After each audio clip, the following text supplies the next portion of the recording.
안녕하세요. 핵심 뉴스만 전해드리는 지인입니다. 구독과 좋아요는 제작자에게 큰 힘이 됩니다.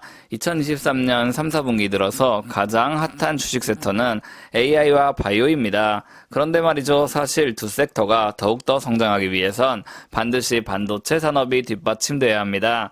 반도체 분야는 메모리 분야와 비메모리 분야로 나눠져 있고 비메모리 분야는 여러 타입의 시스템 반도체로 또 세분화되어 있습니다.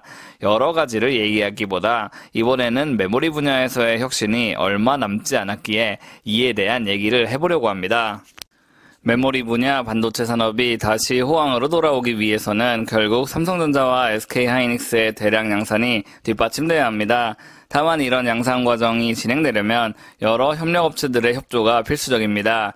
에이펙트가 하고 있는 사업은 반도체 칩 패키징에 관련된 업무와 반도체 소자에 대한 전기적인 특성을 검사하는 업무를 담당합니다. 일반적으로 반도체는 전공정 및 후공정으로 나눠져 있는데 에이펙트는 국내 최고의 반도체 회사들과 꾸준한 거래를 해왔습니다. 그렇기 때문에 삼성전자, SK하이닉스의 주가가 상승하기 시작한다는 것은 이와 많은 협력을 하고 있는 에이펙트가 곧 폭등을 할 것이라고도 해석할 수 있죠. 그런데 사실 이 같은 업황호조보다 더욱 먼저 주가에 반영될 만한 요소가 있는데 바로 기업의 M&A입니다. 업계에 따르면 두산 테스나는 에이펙트 최대 주주인 뮤추얼 그로우스 지분을 인수하려고 추진하고 있습니다. 매각 주관사는 삼성 KMPG입니다. 이미 매각 주관사가 정해져 있고 지분 인수가 진행되고 있다는 것은 이미 상당 부분 인수 절차가 진행됐다는 것을 의미합니다. 그리고 두산 테스나 역시 반도체 후공정 분야 웨이퍼 테스트 국내 1위 사업자로서 삼성전자와 SK하이닉스를 고객사로 두고 있습니다. 이 점을 확실히 하고 좀 더 두산그룹의 큰 그림을 알아보겠습니다. 다들 아시다시피 두산그룹의 사업 포트폴리오는 아직까지도 원전 및 건설 기계에 집중돼 있습니다. 수소 사업을 책임지고 있는 두산퓨얼셀은 아직까지 괄목할 만한 성과를 내고 있지 못하고 두산 로보틱스는 이제 상장하는 것이기 때문에 직접적인 캐시카우를 기대하기 힘듭니다. 게다가 두산 테스나 역시 인수한 지 1년이 지난 상태이기 때문에 이제야 제대로 가동되고 있다고 볼 수 있습니다. 또 문제인 게 그동안 반도체 업황이 좋지 못했습니다. 따라서 두산 테스나가 그렇게까지 활약할 수 없었다고도 볼 수 있죠. 그런데 말이죠. 제가 앞서 말씀드렸다시피 현재 가장 핫한 분야는 AI와 바이오입니다. 이 산업들이 잘 될 것은 불보듯 뻔하고 이를 고려해 두산그룹은 반도체 분야에서 사업 확장을 추진하려고 필사적입니다. 즉 두산 테스나를 통해 에이펙트를 인수하는 것은 거의 확실시 된다는 말입니다.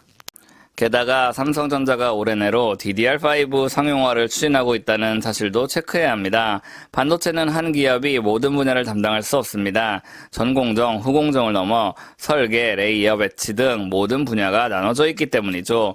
그렇기 때문에 우리는 에이펙트와 같은 중견 중소기업이 어떤 대기업과 협업하고 있으며 산업 트렌드는 어떻게 변화하고 있는지 꼼꼼히 체크해봐야 합니다. 이런 관계성 속에서 기회는 무수히 포함되어 있고 이를 사전에 인지해 매수해 놓는다면 안전하고 수익성 높은 투자를 할 수 있습니다. 게다가 2024년에는 DDR5의 점유율이 과반을 넘게 될 것입니다. 에이펙트는 DDR5 테스트 비중이 확대될 것에 대비해 선제적으로 DDR5 패키징 및 테스트 인프라를 확충하고 있습니다. 이뿐 아니라 에이펙트는 여러 후공정 업체 가운데 유일하게 반도체의 버닝 테스트가 가능합니다. 이러한 역량과 두산 테스나의 역량이 결합된다면 두산그룹은 반도체 후공정 분야에서 절대적인 강자가 될 수 있습니다. 그렇기 때문에 저는 이 기업의 행보를 눈여겨봐야 한다고 말씀드리고 싶습니다. 우리가 주식시장을 바라볼 때는 실적 및 기대감을 항상 고려해야 합니다. 조선업계는 실적을 위주로 돌아가는 시장이며 바이오 시장은 기대감을 위주로 돌아가는 시장입니다. 반면 반도체 업계는 실적과 기대감이 모두 포함돼 융합되는 형태로 시장이 돌아갑니다. 그렇기 때문에 어느 단편적인 정보만을 가지고 매매하는 것은 좋지 않으며 전체적인 산업을 보고 이를 파악하면서 투자하셔야 합니다. 제가 준비한 소식은 여기까지입니다. 지금까지 핵심 뉴스만 전해드리는 지인이었습니다. 감사합니다.